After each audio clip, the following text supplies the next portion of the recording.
Today we are rating AI-generated Magic the Gathering cards, starting with the Chaos Ghoul. It is a blue, 2 generic.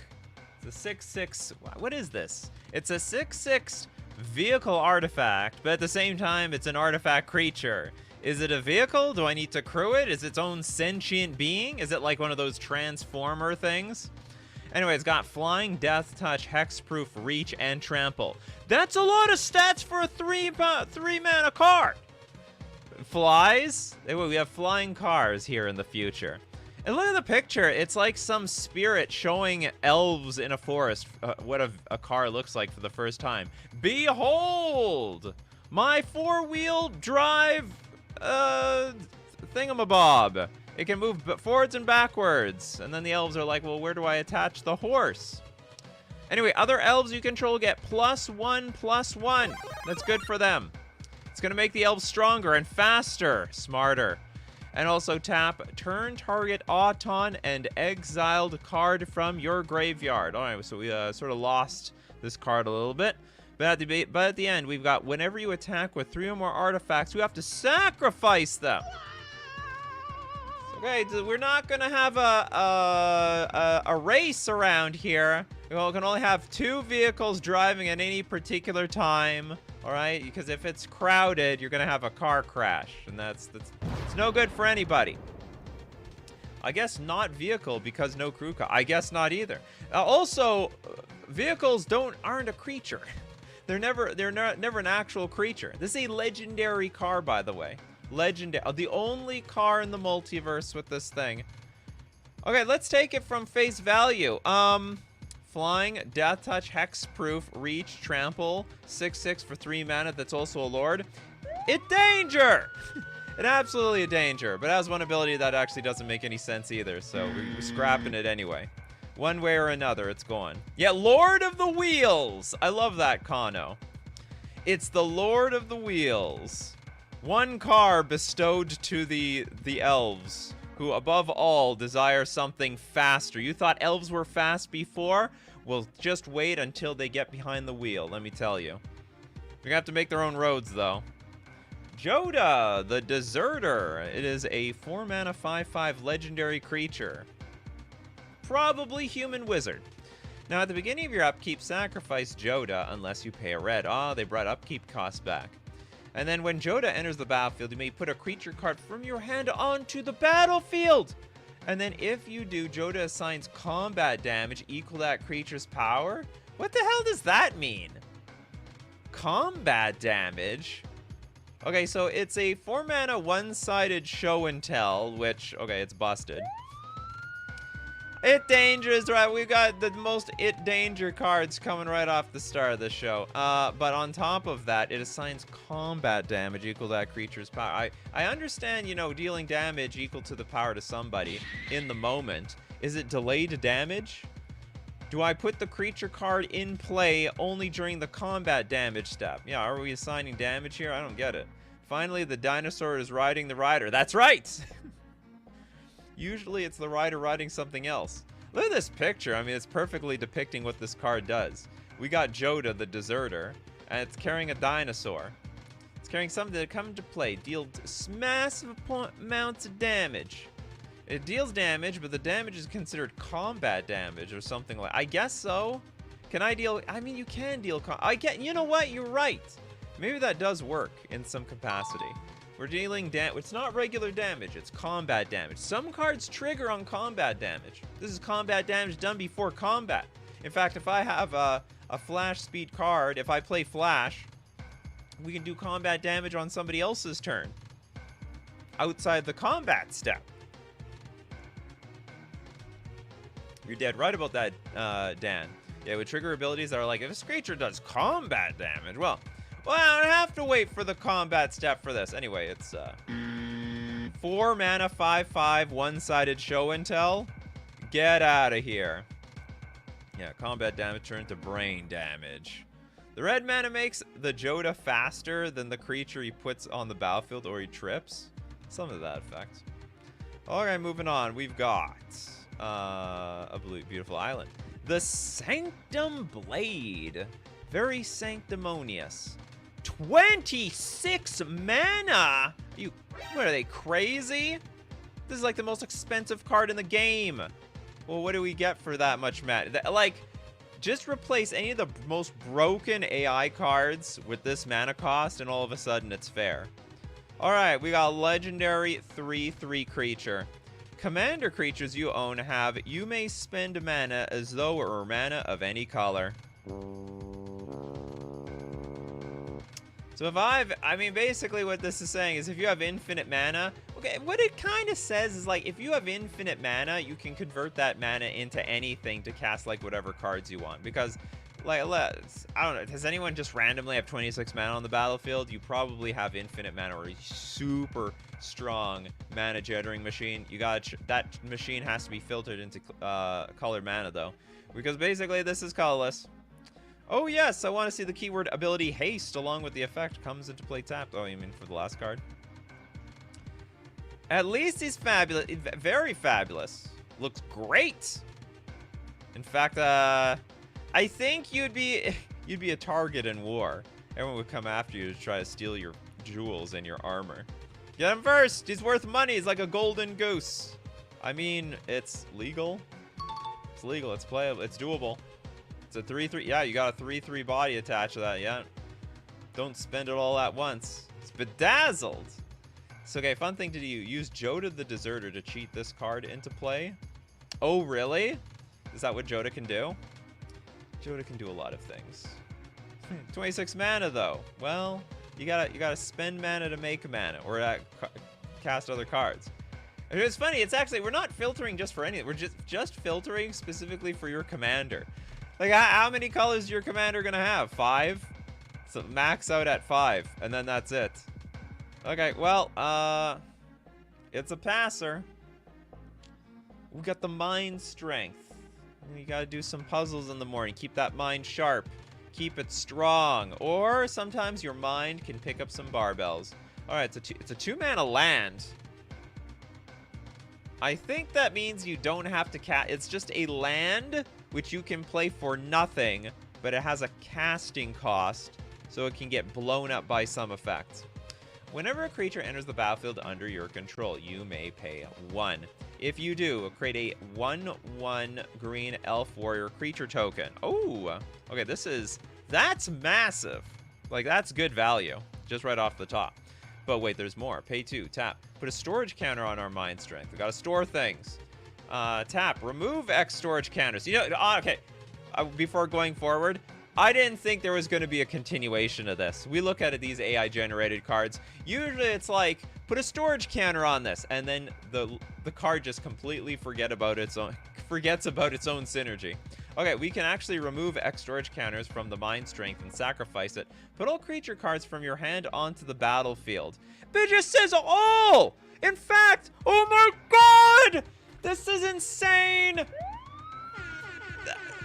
Okay, remove X storage counters. X can be 0. I can put nothing on this card. Yeah, exactly, Tom Squires. This is completely broken. Oh, the brain, it dangers. Oh, it's insane. To the rank with this. To the rank with this land. And when it gets there, I hope the fleshes will be reached. Also, the X and storage counters is meaningless. Who knows? Maybe there's some niche application to this thing. I choose to remove 0 counters. Now, here's Progenitus. Or, I mean, maybe... well, or Craterhoof. Craterhoof and a bunch of clones? No, I think Craterhoof is legendary. There's a lot of... it's not that... You gotta have only one Craterhoof out there. Yeah, and you put all the creature cards in your hand. Imagine having a hand, 6 creatures, 1 mind strength. Behold the power of my mind. Alright, mind strength, get out of here. Okay, we got the Spiteful Recluse. Spiteful Recluse is a black 3 generic 3/3 Egg Stark. It's like Iron Man. It's like, okay, it's not Tony Stark, it's Egg Stark. Okay, when Spiteful Recluse enters the battlefield, if you cast it from your hand, investigate. Okay. You get value, get some protein out of that egg, alright? For 4 mana. It's probably a rotten egg, considering this is a black card. The Egg Stark. And I don't know what it's investigating. Was Iron Man much of a detective? I don't think so. This art has nothing to do with the card, really. What is Egg Stark's? Okay, I guess the AI decided, okay, Egg Stark. Show me, give me a picture of an Egg Stark. Boom. Marvel gonna sue? I don't think so. You know what? There's some enough creative adaptations to this art. I think Wizards of the Coast would be fine. Batman was a detective. It's true. But we don't have Batman here. We have Egg Stark. Anyway, the card is perfectly legal. Just not to forget, Winter Fox, thank you so much for your super chat. Really appreciate that. And with each super chat, we'll look at one extra card past the hour. All right, moving on. We've got the Ether Shadow. Mixing the power of the Ether with the terror of the Shadow. This is a 5-mana 4/3 beast. Whenever an opponent attacks, you may draw a card. That is great. This is exactly what I need. I think every deck should actually play this card. So, you only draw one card, but one card is better than nothing. So basically, anyone want to attack anybody? That's value to me. Why should only a good shield to do is not healing? The most death is our own head, but not to feed out the consoles. Arna. Kunrud Sky Knight. Has nothing to do with drawing. Merc Archer. Egg is a meme. That means a trans person who doesn't realize they're trans, so Egg Stark would imply Iron Man was trans. You are welcome to interpret that. The nice ship it is a it's a very useful card, to be honest. The cards neat as hell. I know. This looks like a real card that they could print in Commander Masters, in my opinion. The be quite quiet back there. I'm trying to read. Oh, sorry about that. He's a hard boil. Some of us are. Whoa, we got spammers here. All right, give me a second. Give me a second here. Also, hold on. Give me a second. We can just get rid of. Let me just ban this person. Goodbye. So long. Okay, anyway, Ether Shadow. Great card. I really have... This is actually the most realistic card that we have here so far today. I love this. You get value. Anyway, you get value every single time anyone attacks anybody. So even if they're not attacking you, they're attacking them. I love it. It is a very Zyber card for me. Very Zyber. Love it. The Argivian War Edga. This is a very hard name to pronounce. We have a white, one generic. 1/3 Human Knight, Vigilance and Intimidate, Reach of Creages is a white X. Each opponent draws X cards. Is that it? Hold on, each opponent. Why? Why would we do that? We have Vigilance. This doesn't even tap. This is so bizarre. Each opponent draws X cards. I'm very confused.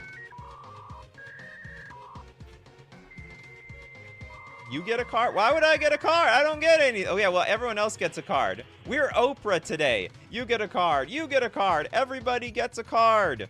Except for me. Basically, I am the bringer. I am Santa Claus today. Danger? I don't know. It's reverse danger. I'm going to be in... You know what? There is something to this. You give everybody else cards. Shieldred likes this a lot. Oh, yeah, that's true, actually. Yeah, you bonkers with Shieldred. So is that, yeah, you think you play your Argivian War Edga, and all of a sudden, okay, no, everyone's like, oh, yeah, this is great. I can't wait to draw our cards. And we play the Shieldred. Then it's all over, baby. All over. Or burn them through effects that cause damage for every card they draw. It's all possible. I mean, you could always do that anywhere with, like, you know, Wheel of Fortune and stuff. I bet you now have that, you have access to that in white. So you don't need to be playing Wheel of Fortune, Time Twister, Windfall, and stuff like that. We just need the Argivian Ward Edga. Black Vi's old school. Also, yeah, you could play with the... No, hold on. There are some cards that punish you for cards in your hand, but there's also cards that punish you for having no cards in hand. We need the opposite. If you have infinite mana, you can kill... Oh, yeah, that's actually another... I didn't even think about that. Yeah, infinite mana. If you have infinite mana, you sink it into this, and then all of a sudden... You have no library. No, God, please, no! Nothing left.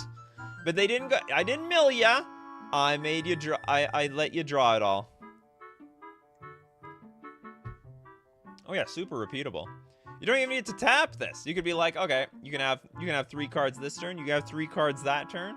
I have no problem with this. And like, who would attack you? Too, like, okay, you play your Argivian War Edgar. You're giving people cards. You're the golden goose. No one's gonna touch you. All right. Everyone has extra cards, more cards than you. They're just gonna go out at war with each other. All right. So that like this actually maybe even protects you in some sort of weird, awkward way. Also works with Turgid. Absolutely. Oh, of course it's a political card. Big time political card. Oh, you gotta be careful when you help one person, because when you help one, you help all. Except yourself around here. I like this card. Interesting to build around. Before you main phase, I would like to respond. Yeah, exactly. Orcish Bowmasters. Oh, this plus Orcish Bowmasters. Yeah, that can work as well. You want to draw a little too many extra cards? I'm gonna bring out the extra Bowmasters. Okay, this is awesome card. The Argivian War Edgar, and it's perfectly legal too in every capacity. We got Tripper Tasker with, I had a dream last night that you were teaching me to play Magic. I've never played MTG. I just watch your AI streams. Welcome, Tripper Tasker. You know what? If there is a type of content that you can be part of without actually playing Magic, it's probably the AI streams. Frankly, none of these cards make any sense anyway.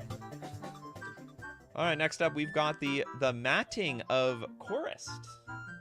Matting of Chorist is the 3/3 human monk. Trample and Menace. Commutative Upkeep, put 2 cards from your graveyard on top of your library. That is very possible, actually. This is a very, very neat card. There are a few cards out. I want to say few. I want to say there's 1 card out there that does something similar to this, where you have, in order to keep the card in play, you have to keep taking cards from your graveyard, putting back on top of your library. So obviously, you can't even play this thing on turn. You can't play this on turn 2. Can't play this on turn 1. You're not gonna put it in play early. You need your graveyard full. And to be honest, if your graveyard is full, what the hell are you playing this card for? Put 2 cards from your it's your graveyard, so you have to eat up your own graveyard. This is actually a very interesting beater if you can pay the commutative upkeep cost. Is it? This is like honestly, it's like a 3/3. I don't know, like, and when are you playing this card? Probably turn 5, 6, or 7? I think it's pretty underwhelming at that point of the game, because you're not going to play it early. I mean, maybe there's some self-mill decks that can make this work. Great in a Spellslinger deck. Maybe that's possible. Remember, this is cumulative upkeep. First, you got to put 2 cards back, then you got to put 4. You're going to lose your Threshold, your Delirium. Everything that, the graveyard is an extension of your hand. You're going to lose your flashback cards. Give this to somebody else. Well, I guess they just don't pay the cost, though. Top of library. Oh, what? You're not wrong. It does, yeah, it doesn't get shuffled in. It doesn't go away. It doesn't get exiled. I didn't think about that, Torn. So you can actually put good cards back on top. So you can put, like, Faithless Looting. You can put cards that also self-mill yourself. We got, there actually is some, yeah, it's like a reverse Jotun Grunt. This is cool. You know, all those things considered, yeah, and you get to choose which 2. Remember, it's only the first 2. Then you got to put 4, then 6, then 8. That's how this math works around here. In a self-mill deck, this is basically lets you stack your deck. That's true. So we start self-milling, and then we stack our deck with the bestest of stuff. That's right. That's how it works. That's the multiples around here. 2, 4, 6, 8, 10. And we got to keep that train going. This is a machine. The Matting of Chorist. You look at this guy. He's determined. We're going to keep it up. Determined to find some great cards. Anti-mill tech on the other side. Yeah, I mean, the deck will be very weak to graveyard hate, okay? Let's not go there yet. One rest in peace, and all of a sudden, oh no. It's all over. Anyways, really Zyber's card. Super pass. Alright, next up, we got the Explosive Identity. We have a blue 1 generic equipment. Now, it's got equip 3. Equipped creature gets +2/+2. But it also has flying and is an angel. It gets +1/+1 and has menace. So we just buffed it up twice in 1 sentence. But wait, there's more. Buy today and you'll get an additional +1/+1. Whenever a equipped creature attacks, you have to investigate. Investigate something suspicious, perhaps. We gotta figure out the traitor among us. Looks like good value. It's, the wording's a little strange. Very strange. It's basically +3/+3. It costs 5 mana. I mean, this is no different from, like, basically a sword. For the sword, you pay 3, equip for 2. This is like, pay 2, equip for 3. That seems like it was meant to be if it's an angel. No, it becomes an angel. You got your wings. I think the idea is that, like, you get your wings attached. And then all of a sudden you can go to heaven.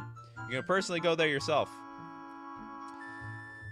So 5 mana, +3/+3, Flying Menace on attack and investigate. You bet. Very menacing. Be scared of angels. Imagine an angel comes from the sky. Like, what are you going to do? Are you going to be happy to see it, or are you going to be terrified for your lives?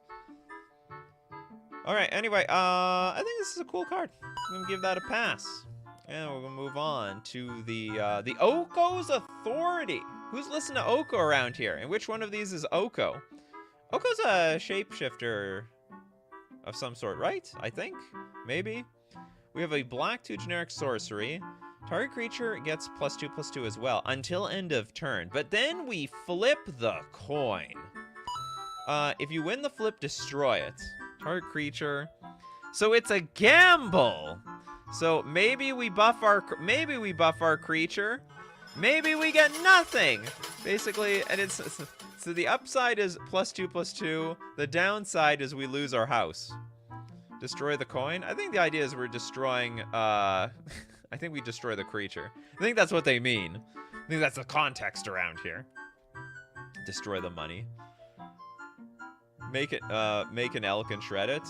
I think you target their creature at end of turn. Target creature gets +2/+2 until end of turn. No, it says until end of turn. Then flip a coin. If you win the flip, destroy it. As I understand, it's you know, we just flip in a coin here. If we win, our creature gets bigger. If we lose, well, so long, creature. It was nice knowing you. Hey, that was the authority. This is what Oko wanted, okay? It was Oko's last wishes. Makeshift. Cast this on an opponent's creature when you need it. Yeah, you can absolutely gamble like this. You most definitely can gamble like that. It's like, oh, there's a giant creature here. Well, this is not guaranteed to work, but we got to do what we got to do. We're gonna be rolling some dice on this outcome over here. It buffs indestructible creatures. That's true. You can, yeah. I mean, you are not gonna lose. You can't be destroyed. It's common though. Of course, it's this card's not pretty. You know, for 3 mana, you can definitely kill a creature. Definitely, 100%. This is 3 mana. We're taking a chance here. Look at all these coins. This is like Two-Face. Two-Face flip. This is literally Two-Face. This is a Two-Face card. Anyone who knows Two-Face from Batman. Two-Face flipped a coin. Heads, you live. Tails, you die. In this case, heads, you're getting recruited. Oh, it's sorcery too. I forgot about that. Sorcery, so +2/+2 on an opponent creature isn't that big of a deal. Yeah, you can't kill it in combat. Totally forgot about that. It's very slow removal. All right, we got to take our time around here. Yeah, very double-edged sword. I love this. This is great. I think this is a cool card. That's the Authority of Oko. Okay, we got Ringwood Gorilla. Ringwood Gorilla is a 4-mana planeswalker. Oh, except it's Vraska. Well, I didn't know you were a gorilla, Vraska. You just stop monkeying around here. Okay, we got -1. Target player exiles all cards from their hand face down, then draws that many cards. Target player, that's insane. Absolutely insane. When the Ringwood Gorilla enters the battlefield, target creature can't be blocked this turn. All right, it's very good on the offensive as well. Now, we've got the second side. Okay, Vraska now turns into Liliana, the Devouring Sun Rabo. We got the power of the sun in our hands. So basically, we take the mask off of Vraska and find out it was Chandra. Sorry, it was Liliana. Hold on, this is Chandra as well. Okay, it was Chandra all along. Naming herself Liliana. Yeah, she's a colorless planeswalker. It was Chandra. Okay, so Vraska is really Chandra, who's renaming themselves Liliana. Okay, we got 4 planeswalker abilities here. +1. Then target creature gets -3/-3 until end of turn. For 0 loyalty, exile the top card of your library. You may play that card this turn. Okay, that's fine. -2, Liliana Devouring Sun deals 3 damage to any target. Okay, that's also fine. -2, Liliana Devouring Sun Rabo deals damage to target opponent or planeswalker equal to the number of cards in their graveyard. That is nuts. This is a changeling mimic planeswalker. The second side is a little confused on who it wants to turn into. I guess so. Epic says, and she would have gone away. Yeah, if she would have gone away with it too if it wasn't for them meddling kids. Kirk, Vraska, the gorilla, or Liliana the Chandra. Yep, that definitely makes sense. Hey, look, they found their spark and planeswalked into another complete identity. Having a bit of an identity. Hey, have you ever seen Vraska and Chandra in the same room? No, I don't think so. You never did you? It never happened. Second side is a team up since Chandra and Lily are there. Oh, that might be true, unless that's just spiritually there, because that's the personality of Liliana. Yeah, have we ever seen Chandra? Oh, I think we have seen Chandra and Liliana in the same room before. Yeah, maybe it's 2 planeswalkers in one. Is this 100% legal? Then target creature gets -3/-3 until end of turn. That's the only unintelligible thing that we have on the entire card. -1. Target player exiles all cards from their hand face down and then draws that many cards. It's very interesting. You can give it to anybody. Well, still gonna disqualify it. Only because yeah, it's like 99% legal, 1% no, and also confuses the crap at anyone that's trying to understand the story. Not to mention, okay, hold on. Let's get to the second. The second part is a bit broken, though, to be serious. Like, you can play this for 4 mana and dome someone equal to their graveyard. And it's 8 loyalty. That's it. That is absolutely nuts. And let's assume this is like target creature gets -3/-3 until end of turn. Get out of here! Shooting things down for a +1 ability. It goes like 9 loyalty off the bat. That's insane. Yeah, we're not passing it. They can go to the shredder. You can go with the rank with that one. Okay, we got Vetera, the Sun's Web. It is a white 3 generic 5 loyalty Yangu. And also for 0, look at the top 2 cards of your library. Put one of them into your hand and the other into your graveyard. Oh, so we have sleight of hand on a planeswalker. Also -3, create a Twicked token. The Twicked. It's not quite Twitch, and it's not quite Wicked. The Twicked token. Do we have a token? No, we don't. We don't get to see a token over here. Isn't there like a? There is a Yangu or character, isn't there? Can't remember. What's a Twicked token? Your guess is as good as mine, because we certainly don't know over here. Supposedly, this is a predefined... Yeah, everything's... Don't worry, there's a lot of... There's so many predefined cards and tokens that the AI have made. Have made. That's for sure. Oh, Kettle wants to... Give me this card. Oh, I think you're referencing a last card. But thank you very much for your super chat, Kettle. Sorry I missed that super chat. He's green normally? Yeah, Yangu is green. Well, hey... White's close to the color pie. You never know. You might shift sides. Look at the top 2 cards of your library. There's nothing right. This is actually honestly pretty underwhelming. It's pretty good. It's like just a weird card drawing machine. It's fine. We don't know what a token is, so I can't disqualify it. Benovsky's got the right idea. It's ad time. It's my favorite part of the show. When I get to thank my sponsors, starting with FusionGamingOnline.com. This is my favorite place to buy Magic the Gathering cards. You know why? Because it supports me. And you know, you can also support me buying their cards. And every week there's a new deal of the week, and this week it's save 15% off all Planeswalkers. You might want to get your Yanggu from here and make your Twicked tokens here at FusionGamingOnline.com. And don't forget also,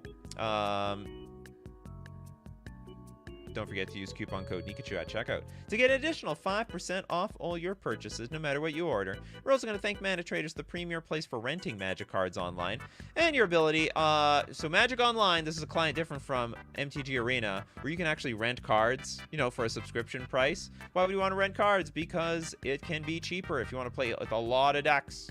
All right, you can play with as many decks as you want for a subscription price that you pay every single month. And it will be, and you get, it's a ban list saver. But to play more decks, you get that competitive edge. And you can also support the channel using my Mana Traders link in the description below, or save 10% off your first 2 months using coupon code Nikachu_7LH. Thanks so much for everyone who supports the channel through my sponsors. And we go back. The crazy cards. The crazy AI generated cards. Winter Fox. I'm voting for Twicked. Yeah, vote it.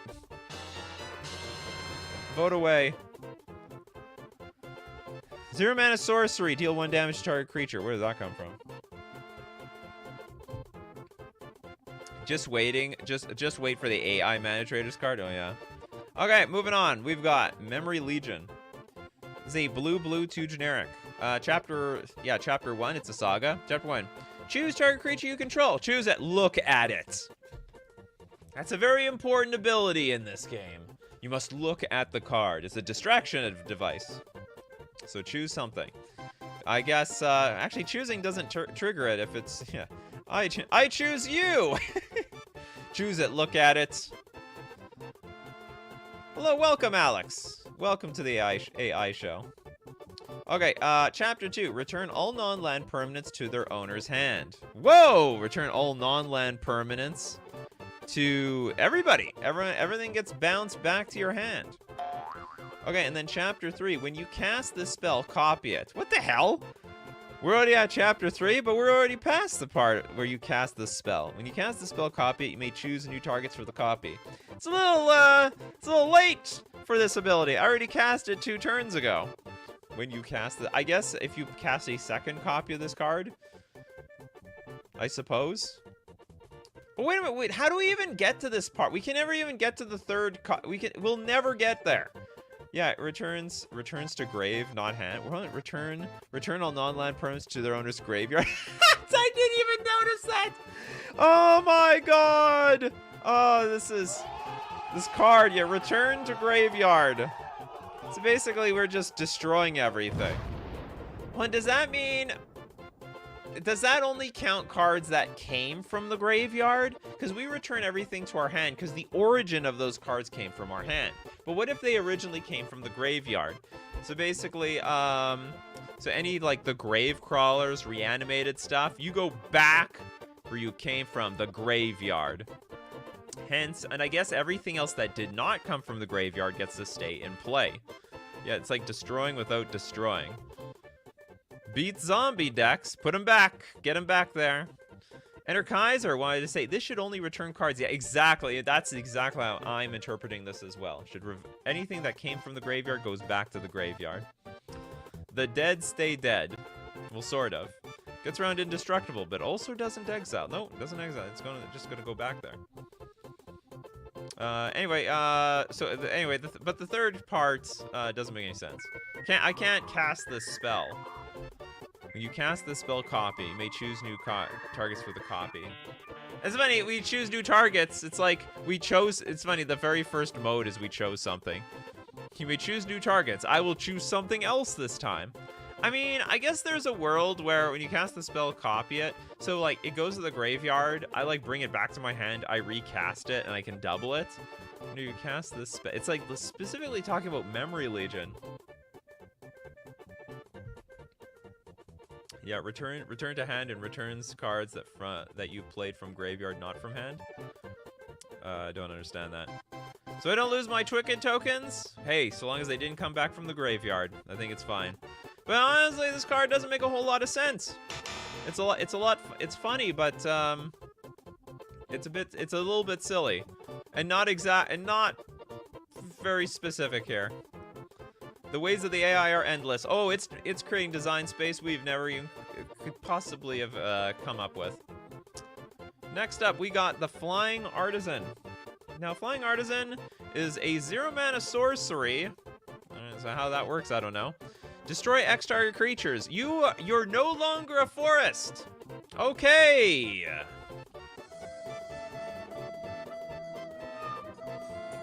I didn't know I was a forest in the first place. Dreams were once. I do not appear. Why is wonder? Says Wu Zalfir. This must be specifically talking to like Ren and 6 or something. Finally, I'm free. I want to be a forest. Well, then just don't play this card. This card is hard enough to cast as it is. It's a 0-mana. It's like a 0-mana value card, so you need to cheat this into the game somehow. Not through the means of casting it, because you can't. Yeah, it'd be funny. It's still a land. Flying Artisan disagrees. Yeah, for all the cards that says it's still a land, not anymore. The Flying Artisan has something to say about that. Yeah, it's like, it's still a land. Flying Artisan has entered the chat. Yes, finally not cursed to be a forest. Now I will be an island. Mr. Zalafir himself. Yeah, Wu Zalafir, the Flying Artisan. You're no longer a forest, you're just cardboard rectangles.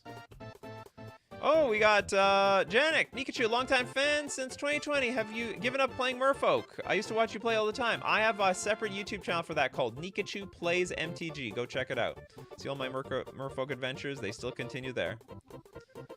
Shave beard card. Anyway, I like it. It's funny, but it's broken. Like if you play, at the very least, you play this for 0. You destroy old creatures. Remember, we get to choose X. It is an accomplishment to cast this card because I have actually no idea how you cast this card. But actually, it's probably fine.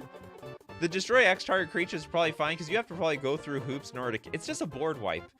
I mean, it's a board wipe you get to choose. But anyway, the whole you're no longer a forest. Completely illegal. It doesn't make any damn sense. All right, moving on. We got Vessel of the Dreams of the Fire. Beautiful art, I love it. Could put that in my office. Instant. Each player shuffles their hand and graveyard. Okay, we can shuffle our hand, pick up graveyard. We're gonna shuffle our graveyard. Although the graveyard's gonna be face up, I don't think it changes much. Okay, the graveyard thing will matter for some of the some Magic the Gathering cards that care about graveyard order. It is not completely useless. Yeah. Your hand was in order, but also your graveyard used to be in order. It doesn't say into their library. I think you're just shuffling it. Makeshift is like this, gives me an idea. Pro players already shuffling their hands too much already.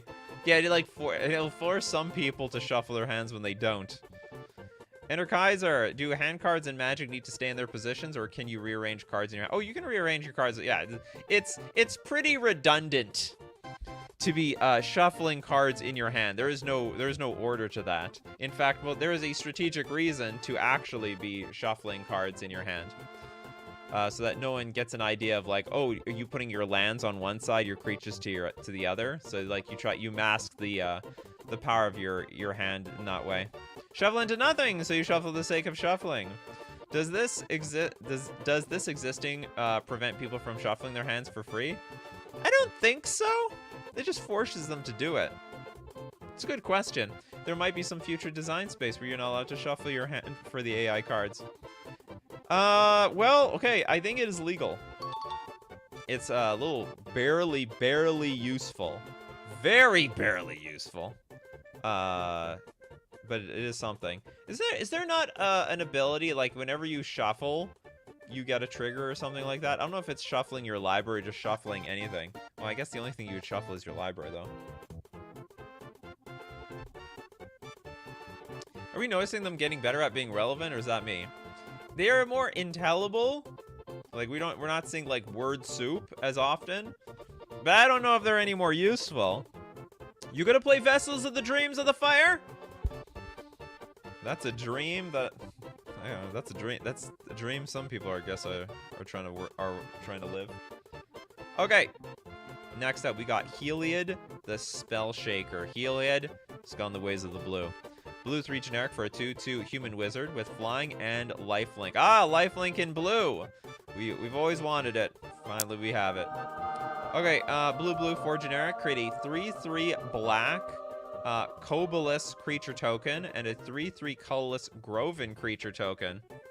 Well, I don't know what those creature types are, but I do know that I got 2 3/3 creatures out of the deal. That's all I know. That's all I care about, too. Yeah, 100% legal. Not a single typo here. Everyone understands what this is going to do, and it's legendary. You can put in your Kobolus and Groven deck. Heliod descended to being a human now, basically. And creates Koboluses and the Groven. Or sorry, Grovens. Not Grovers, Grovens. Okay, he went technically blue when Heliod got completed. True story. Maybe this is the aftermath. Groven is grooving. Dies to shock. Underpowered. Probably. Dies to Doomblade as well. Alex, I mean, Phyrexian Flip Heliod was white and blue. That's right. This is the future of Heliod. After the cured by the Phyrexian poison.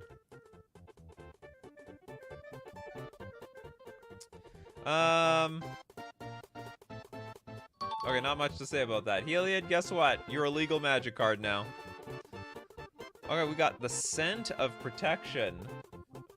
Praised. Whatever the hell that means. Is that a word? Okay, I'm gonna look this up first. Sometimes they make up words, sometimes they don't. What does praised means? I'm looking up praised dictionary. It's not really giving me it's like Danish English. What is a praised? Translation of praised? Okay, whatever. I guess it's something else. Anyway, enchantment. Blue 3 generic. Search your library for a card named Scent of Protection Praised. Okay, so we're looking for the exact same card. Or Loyalty Pile. You may reveal it and put it into your hand. If you don't put the card into your hand, you may put it onto the bottom of your library. What is funny about this card is all this card does is find copies of itself, to find copies of itself, to find copies of itself, or alternatively, find loyalty piles. I don't even know what a loyalty pile is. So this is a deck thinner.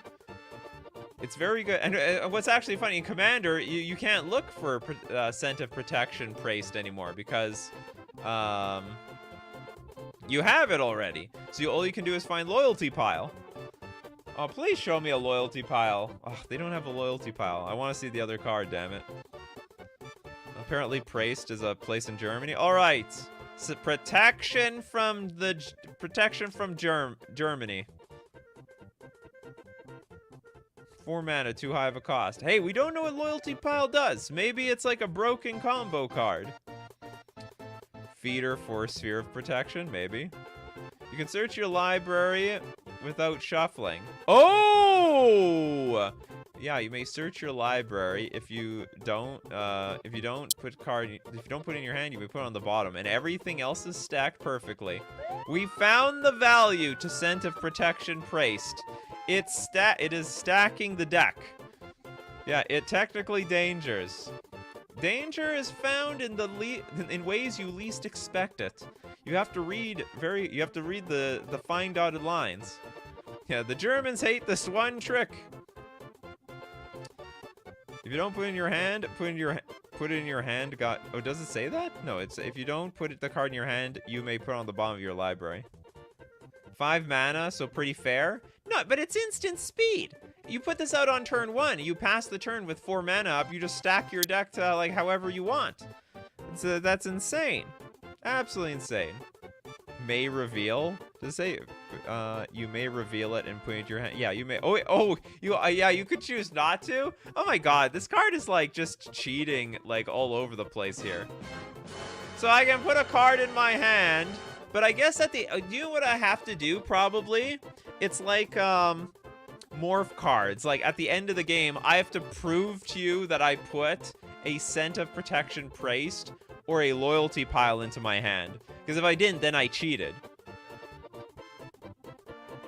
You must put it into your hand. It does not say may. Oh, no, you must put in your hand? No, it's you may reveal it and put in your hand. If you don't put the card in, you may reveal it and put in your hand. So I may put it in my hand, I may not. You officially aren't allowed to reorder your library when searching. Normally, that doesn't matter, though. Well, not in the AI world. Merely searching a library does not allow you to change the order of it. Oh, right. Okay, so I get to see the order of the library. I just know what's coming, but I'm not. We don't shuffle. Okay. So I would like, basically you just try to keep track of like the top 10 cards of your library, and then you know, you just naturally try to draw them if you need to draw them, or you use a shuffle effect like a fetch land or something. You could not reveal it and put it on the bottom. That's also, oh yeah, that's possible too. So I could move something from the top to the bottom, but then don't I have to still prove that it's the card?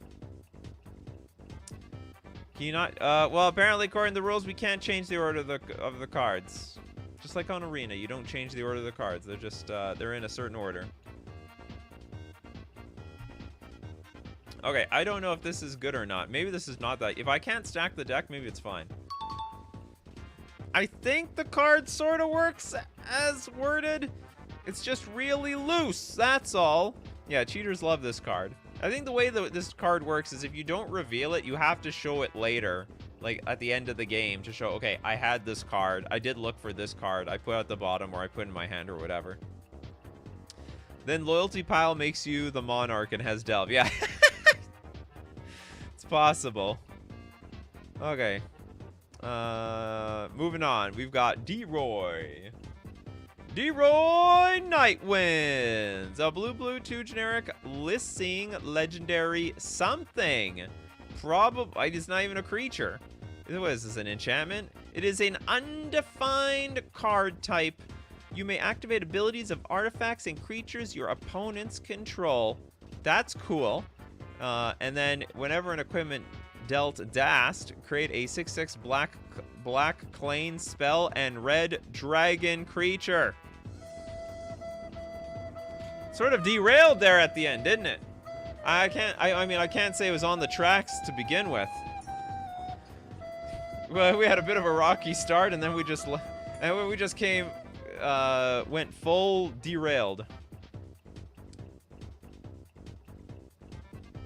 Yeah, don't you know that listing is a new card type?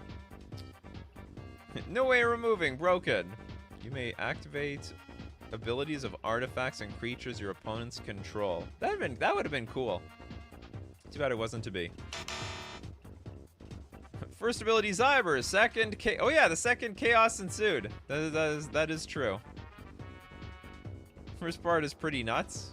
You may activate abilities of creatures. I wonder what that means. Like, can I just reach over and tap their creature to activate the stuff?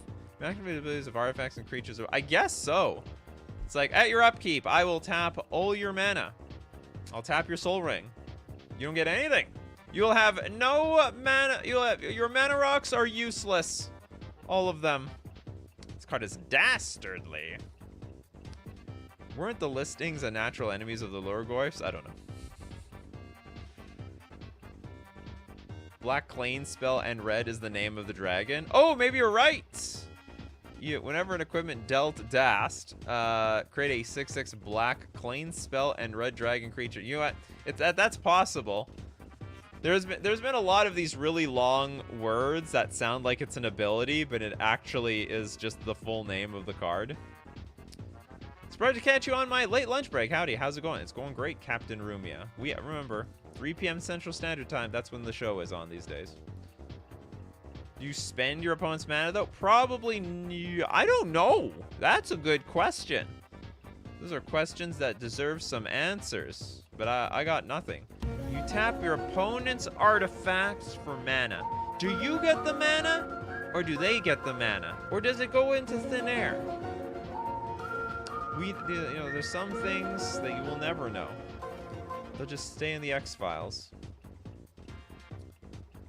Anyway, okay, to hell with this card. Makes no damn sense. R&D, that would never get past R&D. Okay, Tabonia, Asset of Mastodo. It is a white-green 2 generic 1/1 Wraith. It's a legendary artifact Wraith, among all things. And it's got Formidable. Tap, add red, or just 1 red.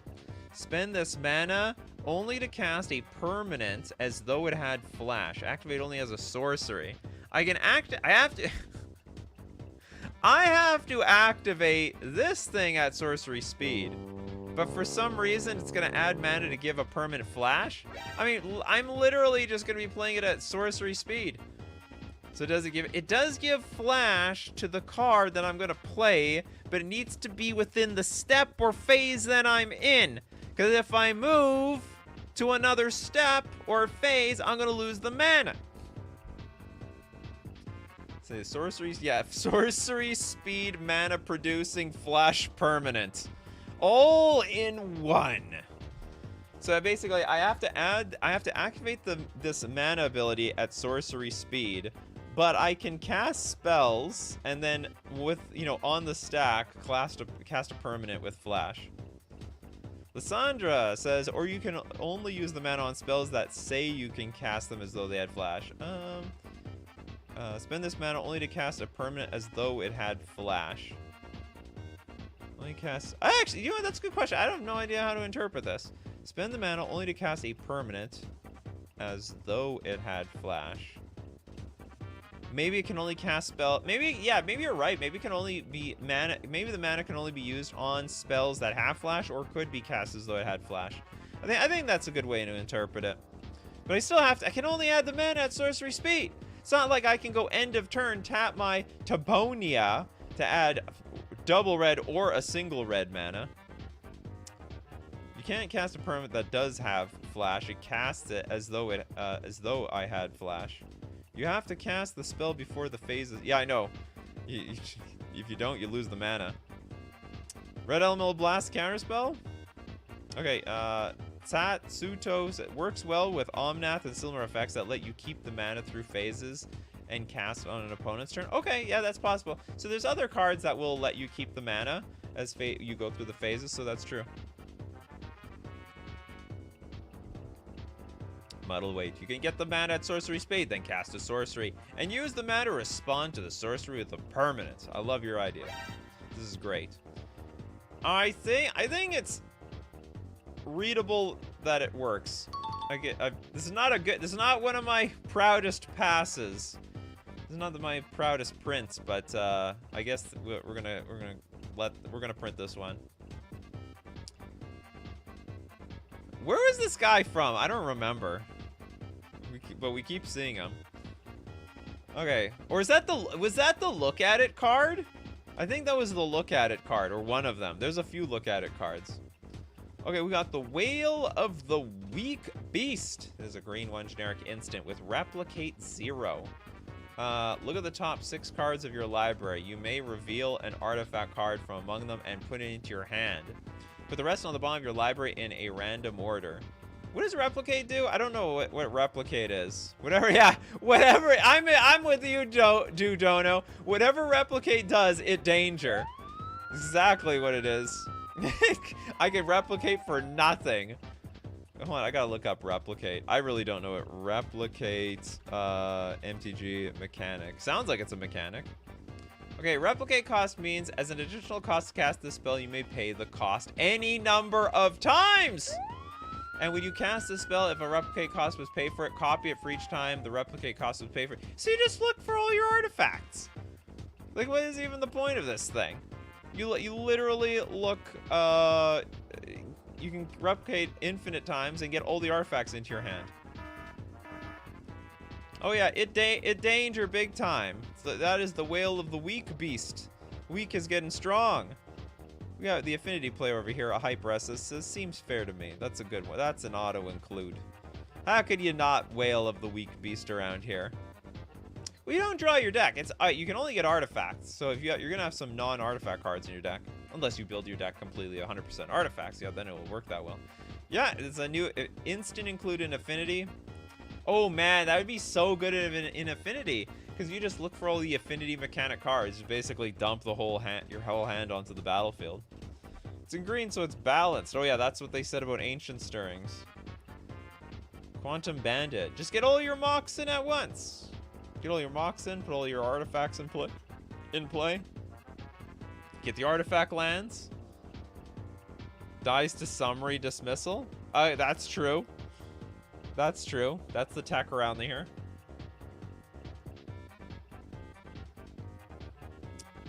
Also triggers Storm how many times? I don't know if it triggers Storm.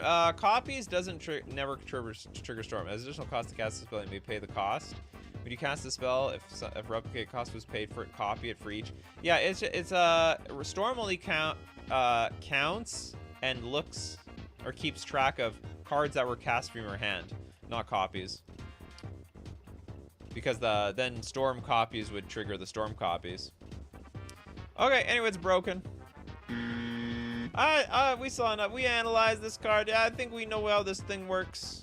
This card's evil. Downright evil. But maybe it's not as evil as this very dark-looking teddy bear.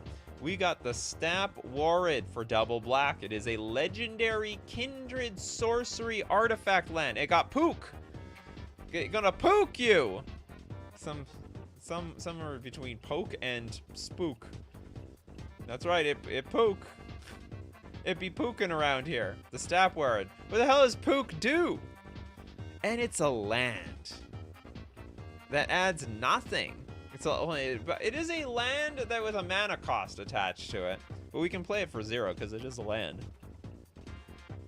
Actually, what the hell is this? It is a sorcery and artifact land at the same time.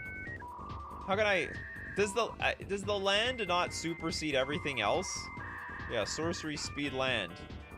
Which makes sense, right? I mean, like, all our lands are played at sorcery speed. Am I right, fellas? Am I right or am I wrong? Yeah, it's the new bench. We're gonna put our pook on our bench. We got Dick over here. One of the older. Yeah, vote for pook. Oh, is this a new president? It only counts if someone's actually voting for pook. I don't think pook's on the ballot yet. What else do we have here? Just Menard, by the way, Just, thank you very much for your super chat. Target creature Zybers for more danger. Diblets.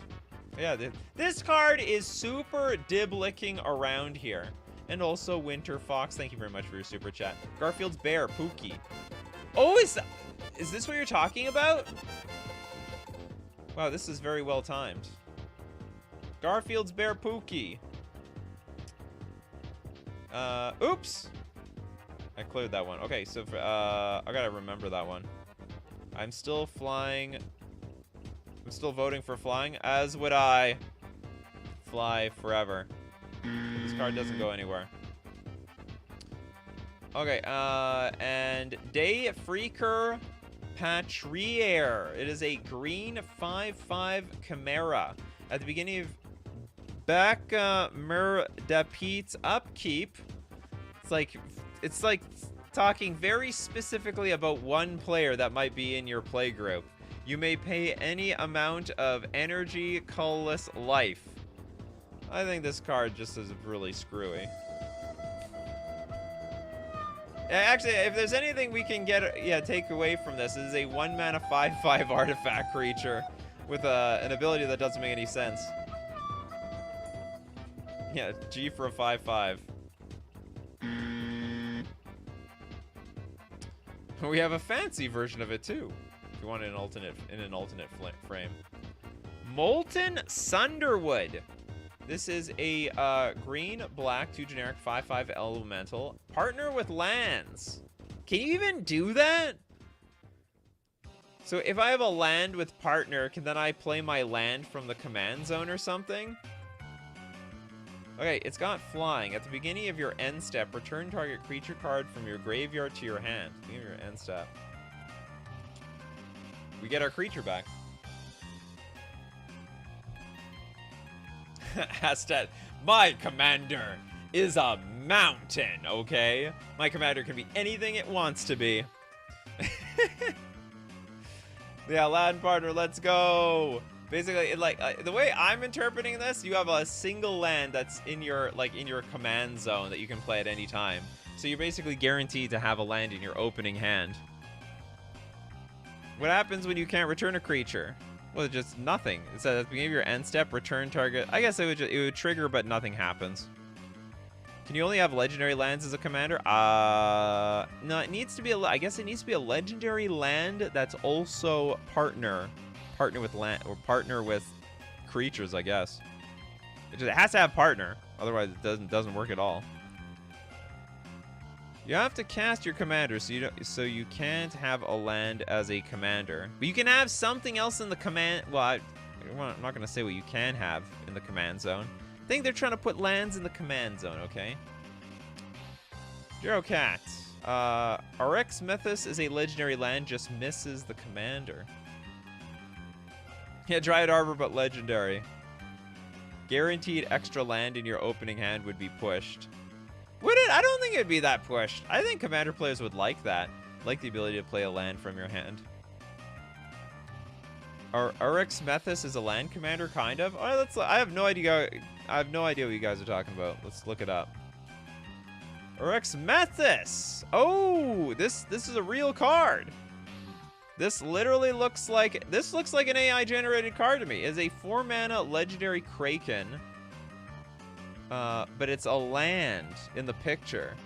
Rx Mythos Slumbering Isle enters the battlefield tapped with 5 slumber counters on it. As long as Arithmixis has a slumber counter on it, it's a land.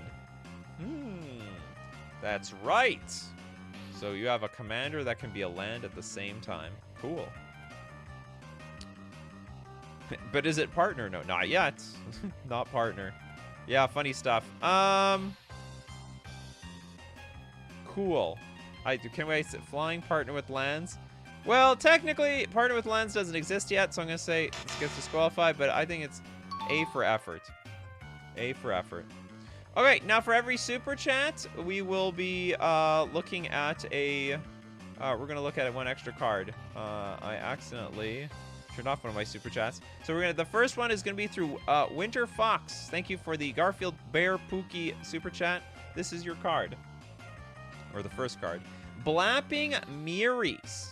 So Blapping Miris is a 4-mana artifact. It's got here. So first we looked at look, and now we need to listen, because now we got to hear what's going on. And this is what the Blapping Miris has to say.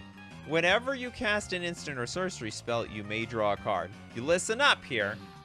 If you cast instants and sorceries, you're going to draw some cards around here. That's actually insanely broken, in my opinion. Yeah, here, I decree that we are going to, whenever we cast instants and sorceries, we may draw a card. It's going to really suck for anyone who's not turn it is, because they can only play instants. This is a great card to, like, just rattle off, like, a bunch of, I don't know, sorcery, speed, cantrips, ponder, you got your ponders, you got your sleight of hands, you got your preordains. I guess it's a better Song of Creation. Song of Creation. Is it really in a Bowmaster Shieldred meta? It is when you control them. Yeah, next card. We've got look. We got here. Next one is we got a smell. The next one gonna be smell for sure. Can't hear here without untap shredded. Is this okay? I have a question. Is this broken or is this not broken? Because if you play this at 4 mana, like, well, this ability is redundant, useless, because it looks like this is separate from the here part, so it just doesn't make enough sense. Yeah, look at it and listen to it. You got that right. Oh, we're getting a lot of super chats flooding in here, so we better move on. All right, this next super chat comes from. This is gonna be courtesy of Winter Fox again with the poke. Okay, we got Cloud Strife. Instant. Target creature gets +2/+2 until end of turn. That's, I can get behind that. And we draw a card for 3 mana. I really have nothing to say about this card. This is a very doable card. tap, smell your opponent. Whoa, whoa, whoa. Let's not get too far here. Everyone will be offended by that. Everybody.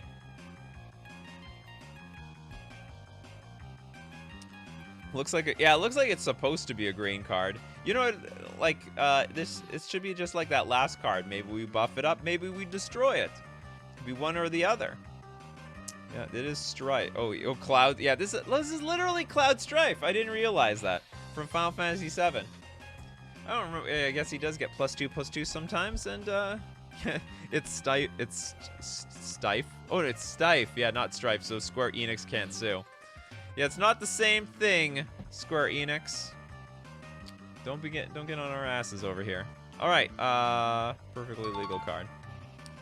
Next, our next card, the Grasp of the Orchard, is brought to us by Kettle. Thank you so much for your super chat.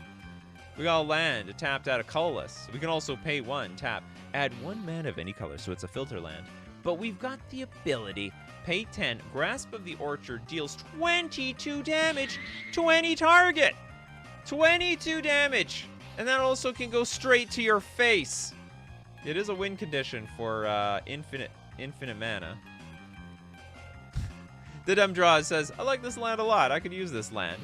You think the Zybers? Is this even, like... Is this practical? Like, 10 mana is not impossible. You know? Like, you can get to 10 mana. It's like, that's not impossible. If it's 20 mana, that makes sense to me. Yeah, new Tron piece just dropped. The Tron mana. If you have, like, 2 towers, Urza's Mine, Urza's Power Plant, that's 10 mana by itself. And then this, it's like just a one-shot, it's a one-shot kill in Modern. Or frankly, any format. Also, Cloud Post decks and Legacy would love this. All of a sudden, it'll be very important to get your life to 24. If you don't get to 24 life, you could die to this thing out of nowhere. This is almost a fair card. Play a few training grounds. Oh God! Like, and reduce the cost. There, they chop the wood for Walking Ballista. Print it, then ban everywhere but Commander. Yeah, I guess. Yeah, you could look at it like that. It is doable. Print it, and ban it. And then Commander, the only format. I mean, like, it is an infinite. Well, I guess if you have infinite mana, anything can win. So it might as well be this as well. The first 2 parts are pretty fair. Taps for colorless, filters for an additional, basically for an additional mana. Yeah. All right. Next card brought to us by the super chat of Tripper Tasker, who has dreams about me, teaching them magic. Okay, Sakamita, the Walk Mammoth. This is a 2 mana 9/4. Okay, it's got the ability though. It's got 11 mana. Roll a 6-sided die. Discard your hand. Say, Koblings died the Pega. Koblings died around here. I thought I was trying to say Papega around here. Wow, so underwhelming. Well, it's pretty strong, to be honest. Yeah, this ability completely doesn't make any sense, though. 11 mana just to roll a die, and then we discard our hand. And what I like is, at the end of it, we have to say, Koblings died the Pega. It must be said. It must be known. This is like it's like a ritual of this card. Every single time you discard your hand, when you discard your hand, Koblings died around here. The Pega. Yeah, the 11 mana flex. If you have 11 mana to burn, and you have and you might as well throw your hand away anyway. We cannot speak. Bring a sign. Koblings died the Pega. Yeah, I've always wanted 11 mana, 1 with... It's basically that, yeah. It's 11 mana, 1 with nothing. But it's a 2 mana 9/4. Yeah, 2 mana 9... Yeah, everyone's forgetting this is a 2 mana 9/4 card. There's no way we're printing this thing. It's an artifact. It is a perfectly legal Sakamita. That's what mammoths look like in my textbook. Yeah.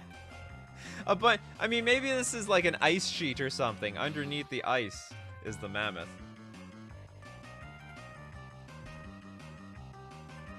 I mean, nothing's forcing you to activate this ability. No, nothing at all. Can we get a tier list of things to say? Koblings died, the Pega, the fleshes have been reached. I don't even remember everything that we've said in this show. Okay, next up. We got, we have a god card. The Obsidian Guard, brought to us by Winter Fox. Thank you so much. The 6 mana 6/6 Elemental. As additional cost to cast this spell, you have to sacrifice a land. Okay, at the beginning of your end step, mill a card. If a basic land was milled this way, take an extra turn after this one. Good God! Basics are gonna come back, all right? Everyone's trying to play non-basic lands. Basic lands are back in business. And then we can even play that blue card that puts cards back on top of our library. We'll just keep putting a basic land on top over and over again. Actual printable and good. Oh, it's broken. I think it's absolute. It's probably broken. So I sack a land. I can't put that land on top of my library. My beginning of my end step. It's at my end step. Yeah, it's brainstorm time. It's probably fine in Legacy. Probably not. Like the moment this enters, like Dark Ritual, Obsidian God. The moment that enters the battlefield, you will not lose. You'll manipulate your library and get infinite turns. You do have, I mean, you need enough basics though. Like even if you want to play with Brainstorm, that actually might be tough. It will be tough, to be honest. Scroll Rack gets more combo pieces. Divining Top. But you need you need a way of getting actually the basics back into your deck as well.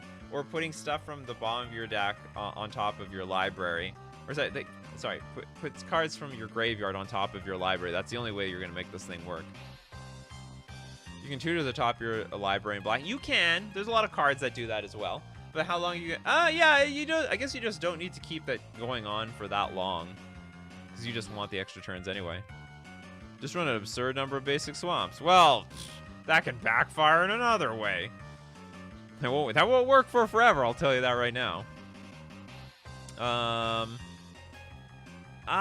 don't know. It's 6 mana, though. At the beginning of your end step, you mill a card. If a basic land card was milled this way, take an extra turn after this one.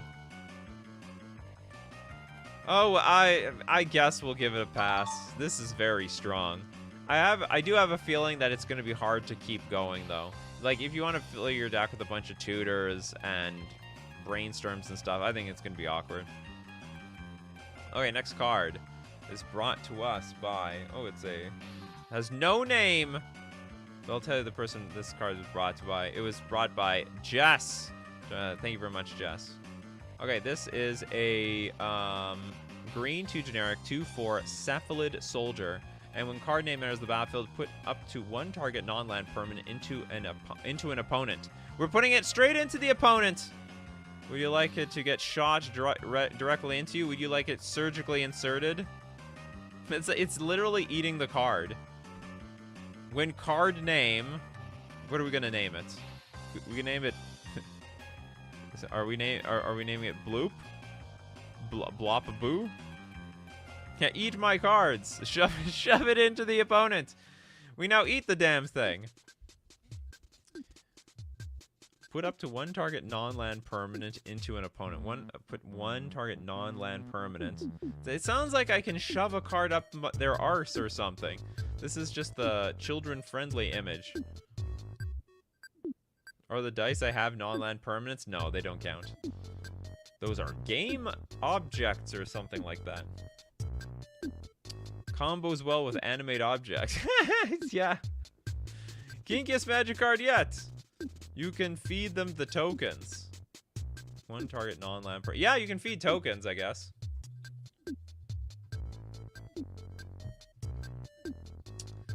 The fungus is among us. The fungus is sus. Yeah, this is gonna hurt with those sharp sleeves. Make you eat your commons? Yeah, you have to eat my cards. Okay, well, it's an uncard anyway. Okay, next up, we got the War Cluster. War Cluster is brought to us by Steve Cooper! Wants to see 3 more. You got it, Steve Cooper.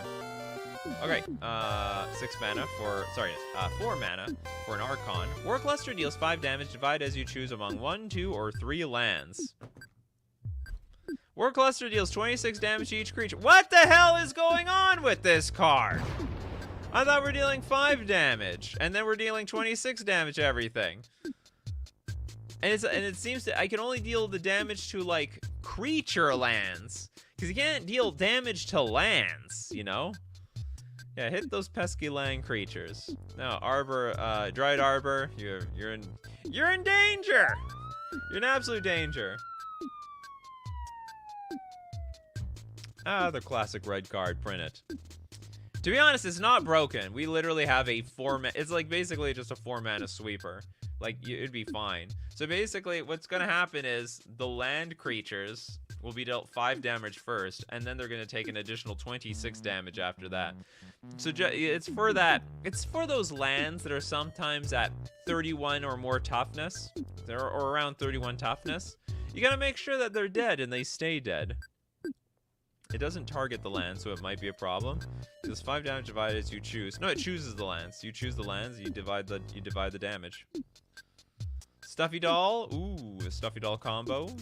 Also, maybe enrage some of the dinosaurs, so long as the dinosaurs don't die to the War Cluster. Yeah, answer those still land cards. That's right, all those creatures that are still land, you are valid targets for this thing. We're gonna pass the War Cluster. Okay, we got the Soul Ream. It's a 4-mana instant with Smash. Instant. It's got Adventure. Target creature gets +6/+6. That's a big, it's a big buff, in my opinion. And gains trample until end of turn. Holy that is 1 mana!